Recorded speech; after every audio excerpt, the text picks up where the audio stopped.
আসসালামু আলাইকুম রহমতুল্লাহি বারাকাতুহু। পৃথিবীতে যখন ছোট মানুষ জন্ম নেয়, ছোট বাচ্চা যখন জন্ম নেয়, তো তখন তার ভিতরে কোনো খারাপই থাকে না, সমস্ত কিছু ভালো গুণ থাকে। তাহলে এই খারাপ গুণগুলো প্রবেশ করে কিভাবে? এই খারাপ গুণগুলো প্রবেশ করায় কি? সর্বপ্রথম একটা বাচ্চার শিক্ষক হলেন পিতামাতা। আমরা সকলেই জানি, আপনার সন্তানকে মানুষ বানাবেন কি অমানুষ বানাবেন সেটা নির্ভর করবে আপনার উপরে। আপনি যদি মানুষের মতন ব্যবহার করেন, প্রেমময় হন, আপনার সন্তানকে যদি ধৈর্য শেখান, ভালোবাসা শেখান, সুন্দর ভাষায় কথা শেখান, তাহলে আপনার সন্তান সুন্দর আখলাক চরিত্রওয়ালা তৈরি হবে ছোটোবেলা থেকে।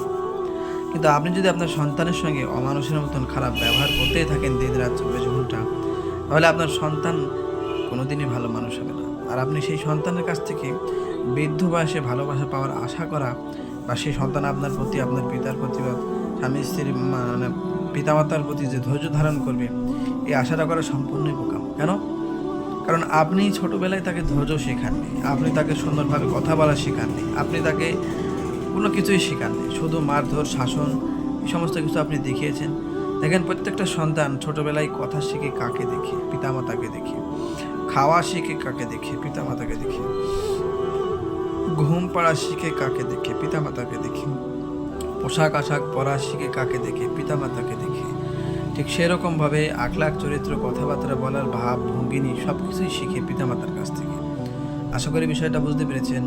আপনার সন্তানকে মানুষ বানাতে হলে আপনাদেরকে সুন্দর ব্যবহার তাকে দিতে হবে, তাকে ধৈর্য দিতে হবে, তাকে ভালোবাসা দিতে হবে। তবে আপনি সেই সন্তানের কাছে সেই জিনিসগুলো ভবিষ্যতে পাবেন। আর আপনারই যদি ধৈর্য না থেকে খারাপ ব্যবহার করেন, তাহলে ভবিষ্যতে কোনোদিনই আপনি সেই সন্তানের কাছ থেকে ভালো হবে বা ভালোবাসবে বা ধৈর্য ধরবে, এই আশা করা সম্পূর্ণই বোকা।